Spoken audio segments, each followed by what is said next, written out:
अम्बेडकर नामा पर आपका स्वागत है। मैं जेपी सिंह। दुष्यंत कुमार का एक बहुत प्रसिद्ध शेर है, कौन कहता है आसमानों में सुराग नहीं हो सकता, एक पत्थर तो तबीयत से उछालो यारो। कुछ कुछ ऐसा ही मुजफ्फरनगर थप्पड़ कांड में सामने आया है।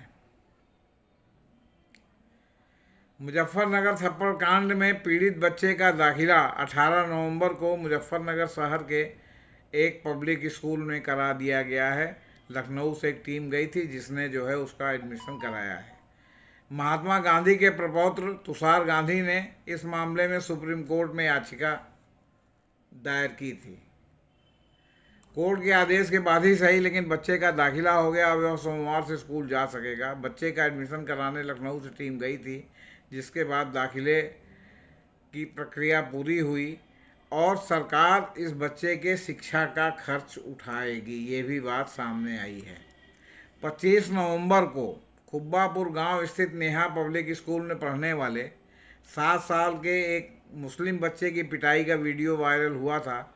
इस वीडियो में देखा गया था कि प्रिंसिपल तृप्ता त्यागी कथित तौर पर एक धर्म विशेष का जिक्र करते हुए बच्चों को क्लास के बाकी बच्चों से पिटवा रही हैं।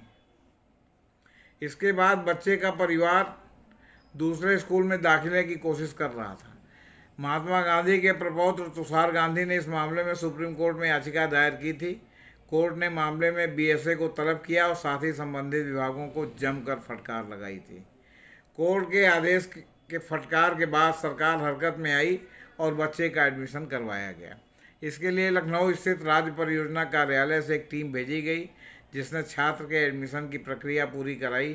टीम में डिप्टी डायरेक्टर राजेंद्र प्रसाद और गुरमिंदर सिंह शामिल थे।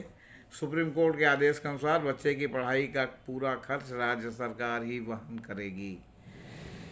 इस मामले ने पूरे देश में सुर्खियां बटोरी थीं। तमाम लोग बच्चे के समर्थन में सामने आए थे। आरोपी महिला अध्यापक के खिलाफ पुलिस ने जमानती धाराओं के तहत मुकदमा भी दर्ज किया था। इसमें भारतीय दंड संहिता की धारा 323 चोट पहुंचाना और 504 शांति भंग करने के इरादे से जानबूझकर अपमान की धारा लगाई गई थी। बच्चे के पेरेंट्स की पसंद के स्कूल में एडमिशन करवाए यूपी सरकार, ऐसा निर्देश सुप्रीम कोर्ट ने दिया था। तो ये 6 नवंबर को इसकी सुनवाई हुई थी। इस दौरान सुप्रीम कोर्ट ने यूपी सरकार से कहा था कि वो बच्चे के पेरेंट्स की पसंद के स्कूल में उसका दाखिला करवाए। इस मामले पर अगली सुनवाई सोमवार को होने वाली थी। मुजफ्फरनगर में एक मुस्लिम छात्र को कुछ छात्रों से थप्पड़ मरवाने का वीडियो सामने आया था, जिसको लेकर काफ़ी बवाल मचा था। थप्पड़ कांड की सही तरीके से जांच की मांग भी सुप्रीम कोर्ट से की गई थी। अब सवाल इस बात का है कि अगस्त के महीने की ये घटना थी। इस वीडियो के बाद बता रहा था, हालांकि आरोपी टीचर ने सफाई दी थी कि उसका ऐसा कोई इरादा नहीं था। इस मामले को हिंदू मुस्लिम एंगल से भी जोड़कर देखा गया, जबकि टीचर का कहना था कि ऐसा कोई मामला नहीं था, ये कोई एंगल नहीं था। तो सुप्रीम कोर्ट ने 6 नवंबर को शपथ पत्र देने को कहा गया था। मामले की जांच आईजी मेरठ नचिकेता झा कर रहे हैं। सुनवाई के दौरान उत्तर प्रदेश के शिक्षा विभाग की ओर से ऑनलाइन रिपोर्ट पेश न करने पर सुप्रीम कोर्ट ने नाराजगी भी जताई थी। तो सवाल है कि सुप्रीम कोर्ट ने हस्तक्षेप किया तो उस बच्चे का उनके पेरेंट्स की इच्छा के अनुसार दूसरे स्कूल में एडमिशन नहीं हुआ, और अगर ना हस्तक्षेप करती सुप्रीम कोर्ट तो बच्चा वो दर दर की ठोकरें खा रहा होता।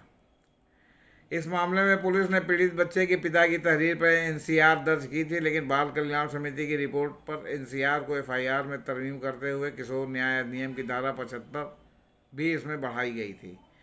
अब तुषार गांधी के याचिका दाखिल करने से मामला और हाई प्रोफाइल हो गया। इस मामले में सुप्रीम कोर्ट ने हस्तक्षेप कर यूपी पुलिस को फटकार लगाते हुए जांच कराने के आदेश दिए थे।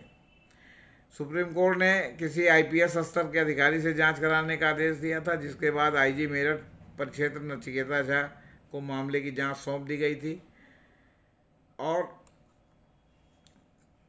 30 अक्टूबर को बेसिक शिक्षा अधिकारी मुजफ्फरनगर को भी तलब किया गया था। सुप्रीम कोर्ट ने यूपी सरकार को शिक्षिका के खिलाफ मुकदमा चलाने की मंजूरी देने के संबंध में तुरंत फैसला करने का निर्देश दिया था। न्यायालय को सूचित किया गया कि शिक्षिका तृप्ता त्यागी के खिलाफ भारतीय दंड संहिता की धारा 295 के साथ ही किशोर न्याय कानून 2015 की धारा 75 के तहत आरोप लगाया गया है। और धारा 75 जानबूझकर किए जाने वाले और दुर्भावनापूर्ण कृत्यों से संबंधित है, जिसका मकसद किसी व्यक्ति की धार्मिक भावनाओं को ठेस पहुंचाना है।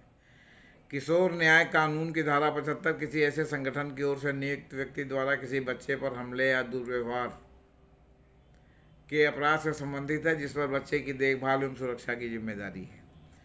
जस्टिस अभय एस ओका और जस्टिस पंकज मित्तल की पीठ ने मेरठ रेंज के पुलिस महानिरीक्षक द्वारा दायर उनके हलफनामे पर विचार किया और कहा कि यह कहा गया है कि जांच पूरी हो चुकी है और अभियोजन के लिए धारा 295 के तहत सरकार से मंजूरी मिलने की प्रतीक्षा है। हम सरकार को मंजूरी देने के अनुरोध पर तुरंत फैसला करने का निर्देश देते हैं, कोर्ट ने ऐसा कहा। न्यायमूर्ति ओका ने पीड़ित के पिता के हलफनामे में किए गए दावे का उल्लेख किया कि बच्चा काफ़ी सदमे में है। पीठ ने उत्तर प्रदेश सरकार के गृह विभाग की ओर से पेश अतिरिक्त सॉलिसिटर जनरल के.एम. नटराज से राष्ट्रीय मानसिक स्वास्थ्य एवं स्नायु विज्ञान संस्थान और Tata institute of social sciences जैसे किसी विशेषज्ञ एजेंसी की उपलब्धता पर निर्देश लेने को कहा, जो पीड़ित के गांव जा सके और उसकी तथा अन्य स्कूली बच्चों की काउंसलिंग करवा सके।